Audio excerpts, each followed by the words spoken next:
नहमदुहु व नुसल्ली अला रसूलिहिल करीम अम्मा बाद फ़ऊज़ बिल्लाहि मिनश शैतानिर रजीम बिस्मिल्लाहिर रहमानिर रहीम अस्सलामु अलैकुम व रहमतुल्लाहि व बरकातुहू। एक नाफरमान और उसका हज का वाक़या। मालिक हज़रत मालिक बिन दीनार रहमतुल्लाह अलैह एक बार हज पे गए तो वहाँ बहुत सारी भीड़ थी। देखा उनके दिल में एक बात आई तो अल्लाह ताला से अर्ज़ किया, या अल्लाह, इतने लोग आए हैं, इन तमाम का हज कबूल हुआ या कोई रह गया? रात को ख्वाब में उनको बताया गया कि मोहम्मद हारून बल्खी के सिवा सबका हज कबूल हुआ। फजर की नमाज के बाद हजरत मालिक बिन दीनार रहमतुल्लाह अलैह ढूंढते हुए निकले। थोड़ी देर ढूंढने के बाद उनको बल्ख का काबिला मिल गया। वहाँ पर पहुंचकर पूछे कि तुम्हारे में हारून बल्खी कौन है? उन्होंने जवाब दिया, वो तो बड़ा नेक है, इबादत गुजार है, बहुत मालदार था, उसने सब कुछ अल्लाह के राह में दे दिया। वो 24वां तो हज करने आया है। यहाँ पर उलमा इकराम में इख्तिलाफ है या नहीं है। ये 24 और 40 हजों की रिवायत आती है। 24वां हज था, वो कहाँ है? उन्होंने पूछा, वो कहाँ है? उन्होंने बताया, वो पहाड़ के पीछे खीमा लगाया हुआ है, यानी टेंट लगा हुआ है, वहाँ अल्लाह अल्लाह कर रहा है। मालिक बिन दीनार रहमतुल्लाह अलैह उस पहाड़ के पीछे पहुँचे तो वो नमाज में मशगूल था। ये वहाँ पहुँचकर खड़े, थोड़ी देर के बाद उसने सलाम फेरा और सलाम किया। इन्होंने जवाब दिया। उसके बाद उन्होंने पूछा, तुम मालिक बिन दीनार हो? इसको इन्होंने मालिक बिन दीनार रहमतुल्लाह अलैह ने पूछा, तुम हारून बल्खी हो? उसने कहा, हाँ। तुम मालिक बिन दीनार हो? इनको ताज्जुब हुआ, जबकि मैंने अपना नाम बताया ही नहीं, इसको मेरा नाम कैसे पता चला? मोहम्मद हारून बल्खी ने पूछा, बताओ कैसे आना हुआ? मालिक बिन दीनार रहमतुल्लाह अलैह ने बताया, बस यूं ही आना। नहीं, सच बताओ तुमको कैसे आना हुआ? उन्होंने बताया, नहीं ऐसे ही आपसे मिलने के लिए आया था। नहीं, सच बताओ, तुमको ख्वाब आया होगा कि मेरा हज कबूल नहीं हुआ। मालिक बिन दीनार को इतनी हैरान और परेशानी हुई, इसको मेरे नाम के साथ साथ मेरा काम का आने का पता भी है, इतना आदमी, इसका हज कबूल नहीं हुआ, क्या माजरा है? इमाम मालिक रहमतुल्लाह अलैह उसके पास बैठ गए और पूछने लगे, तेरा क्या माजरा है? तो इबादत गुजार है, फिर भी तेरा हज कबूल नहीं हुआ, इसके राज क्या है? उसने बताया, तुम अगर ना पूछो तो अच्छा है, तुम भी मुझसे नफरत करने लगोगे। मालिक बिन दीनार रहमतुल्लाह अलैह इसरार करने के बाद उसने बताने लगा, मैं मालदार था, घोड़े, कोठी, इज्जत, दौलत, माल मत्ता सब मेरे पास था। मैं बुरे रास्ते पे चला गया, मेरे पास ऐसा कोई बुरा काम न था जो ना होता। रमज़ान का महीना था, असर का वक्त था, मैंने फुल पी के नशे में घर पहुंचा। मेरी माँ तंदूर में रोटी लगा रही थी। मैंने माँ से कहा, माँ मुझको रोटी दे दो, भूख लग रही है। माँ ईमानदार थी, दीनदार थी, उसने मुझको डांटा। एक तो रमज़ान का महीना है, रोज़े तो रहता नहीं, ऊपर से रोटी मांग रहा है। चल, जब तक वक्त नहीं हो जाता रोज़े का, मैं तुझे रोटी नहीं देती। इसको गुस्सा आया, माँ को एक थप्पड़ लगाया। माँ बूढ़ी सी जान थी, जाके तंदूर में गिर पड़ी। अब ये नशे में था, लोग आए, इसको कमरे में बंद कर दिया और माँ को निकाला और कुछ उसके ताबेदारी की। आवाज़ें आ रही थी, इसको तो आवाज़ें सुने आ रही थी, मगर होश मशगूल नहीं थी। इसने होश में न था, सुस्त और मस्त था, इसलिए वो पड़ा रहा।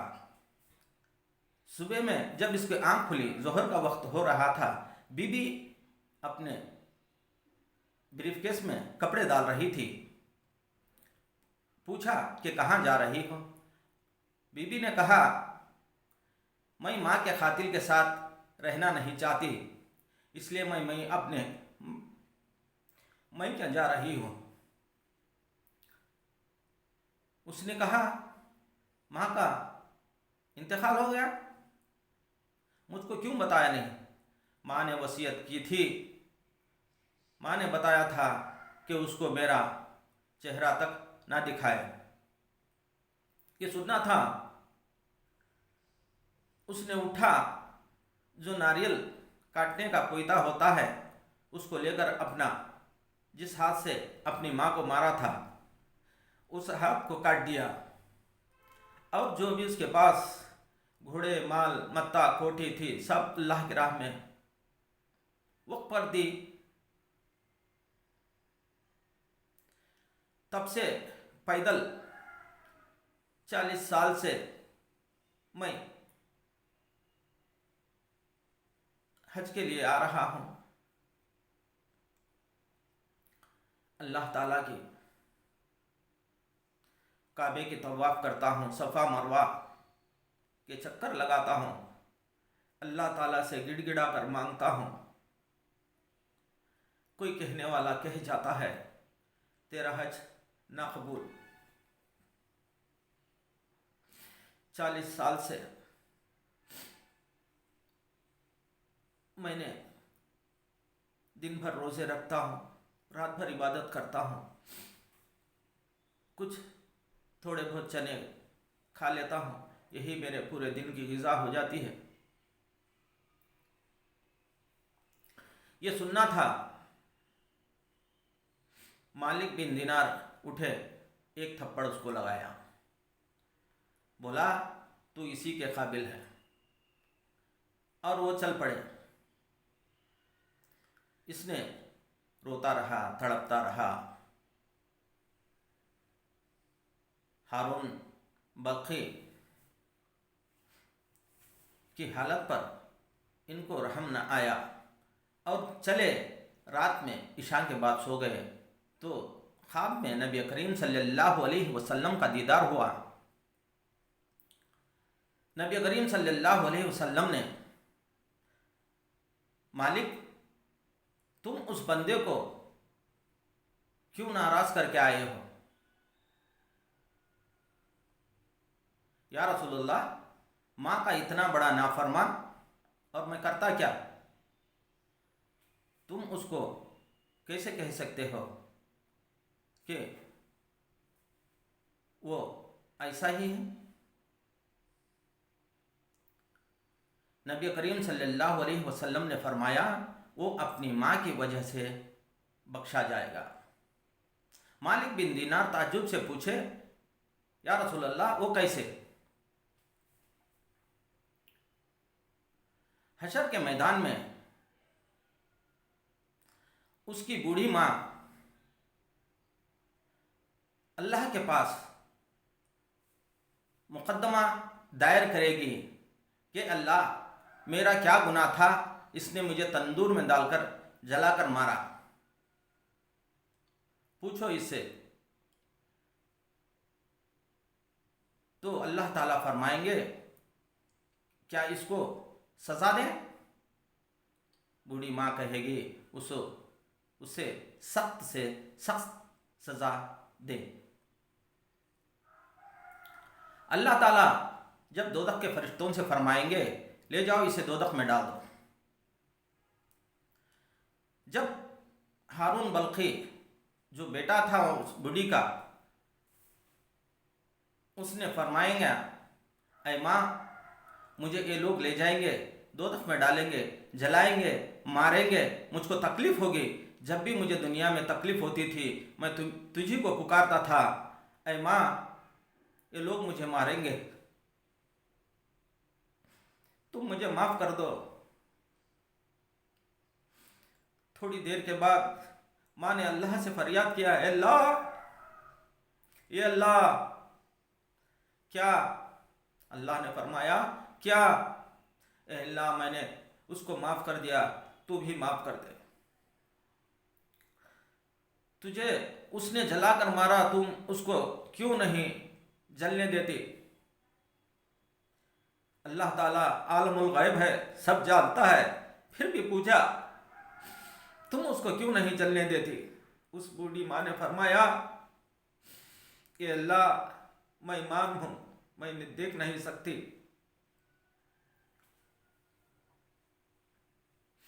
भाइयों, बुजुर्गों, ये माँ बाप की नाफरमानियों की वजह है।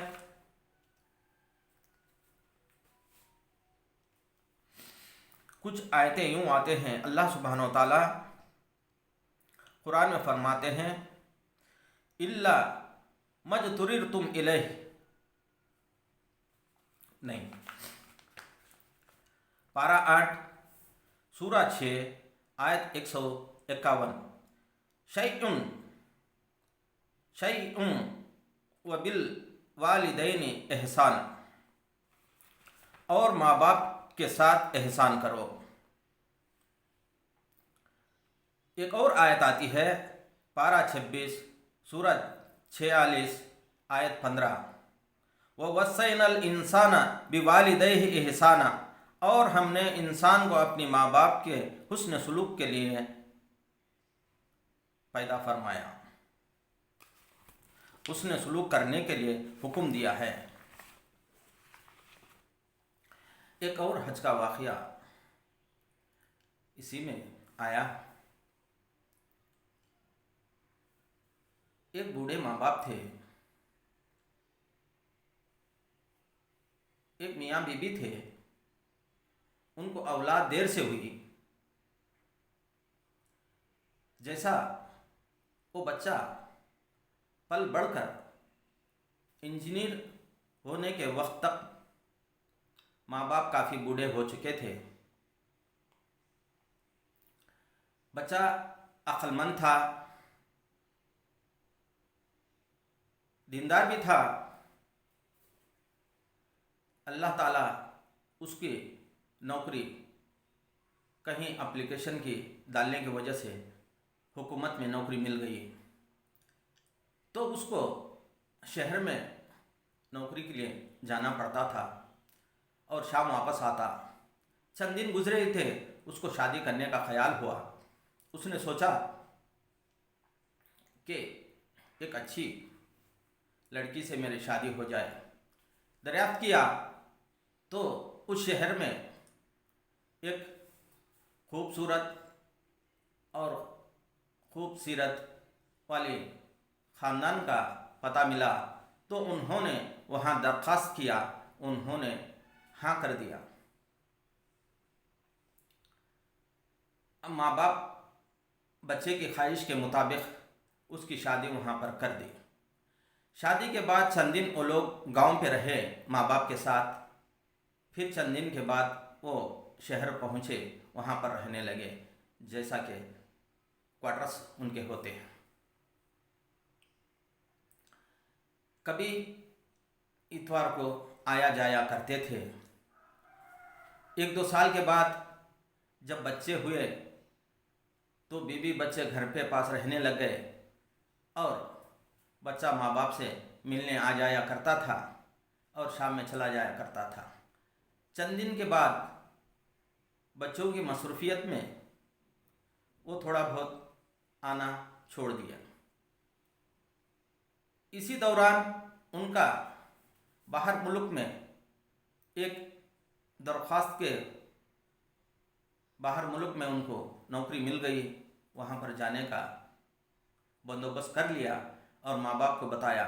उन्होंने कहा, जाओ बेटा, मुक़द्दस जगह है, हम तो देख नहीं पाए, तुम तो जाओ, देखो, अल्लाह के खूब याद करो, दुआ में हमको भी याद रखो। तो इसने अपने बीवी बच्चों के साथ बाहर मुल्क चला गया। चंद सालों के बाद उसको ये आदत थी, हर साल हज करता था, दरमियान में उम्रे भी करता था। चंद साल के बाद एक बार काबे के सामने खड़ा कर अल्लाह से फरियाद कर रहा था। एक बुजुर्ग ने सुन लिया और कहने लगे,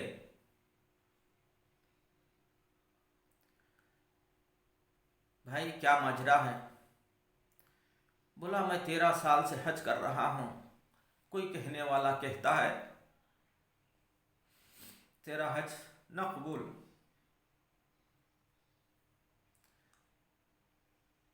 उस शख्स अल्लाह वाले थे और उन्होंने घर के बारे में दरियाफ्त किया। उसने कहा कि माँ बाप के होने का। उन शख्स ने फरमाया, तुम जाकर अपने माँ बाप से मिलकर आए। उनकी बात के मुताबिक इसने छुट्टी लिया और अपने गांव चल पड़ा। जैसा इसने गांव के करीब आया तो उस दौर में फ़ोन की सहूलतें ना थी। कभी कोई आता तो उनसे, हज पे कोई गांव वाला आता तो उनसे अपने माँ बाप की खैरियत पूछ लिया करता था। कभी उनकी ज़रूरत के मुताबिक पैसे भी भेज दिया करता था। गांव के बाहर एक लड़का उनको मिला और पूछा, फलाने ख़ानदान, फलाने साहब कैसे हैं? उस बच्चे ने कहा, वो तो गुज़र चुके हैं, उनकी बूढ़ी माँ है, उनका एक बेटा था, पता नहीं कहाँ चला गया, कभी इधर आता ही नहीं। अब ये दिल में सोचने लगा, मेरे बाप का इंतकाल हो गया, मुझको पता ही नहीं, मुझसे मेरी माँ बहुत खफा होगी और शायद बदुआएं देंगी। मैं जाकर मेरी माँ से मिलूँगा और उसको मना लूँगा, इंशाअल्लाह वो मान जाए। जैसे ही दहलीज के पास पहुँचा तो दरवाज़ा तो खुला था। माँ चरपाई पे लेटी हुई थी, दुबली सी पतली सी, खाट पे बिल्कुल नज़र ना नज़र आने के मानिंद लेटी हुई थी। इसने दिल में सोचा कि चलो माँ सो रही है, उसको क्यों जगाऊं, जब वो उठ जाएगी तो मैं इससे मिल लूँगा। ये सोचकर उसके पास में जाकर बैठा तो माँ अपने हिसाब से दुआ कर रही थी। इसने कान लगाकर सुना तो मेरी माँ क्या बोल रही है।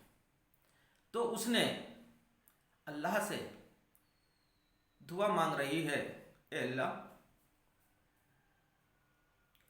मेरा शौहर फौत हो चुका, मेरा एक ही बेटा है, वो भी बाहर है, मेरा कोई महरम नहीं, मेरे मरने के बाद मेरा ख्याल रख, मेरे बेटे को मेरे पास पहुंचा दे, ए अल्लाह। ये सुनकर उसके आंखों में आंसू आ गए। उसने सोच रहा था माँ बदुआ देगी, ये तो दुआ दे रही है। जब उसने माँ को जगाया, माँ बेहद खुश हुई और उसको सीने से लगाया और कहने लगी, बुढ़ापे की वजह से मेरी आंखों की रोशनी जा चुकी है, मैं नाबिना हो चुकी हूँ। आओ बेटा जरा सीने से मिल लो ताकि मैं तुम्हारी खुशबू सूंघ सकूं। माँ अपने सीने से लगाया।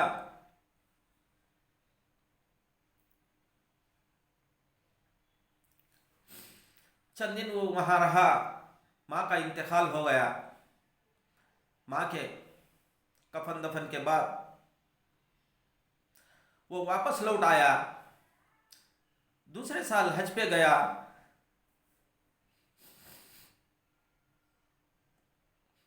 तो कहने वाला कहने लगा, तेरा हज कबूल हुआ, पिछले 13 सालों के हज भी तेरे कबूल हो गए।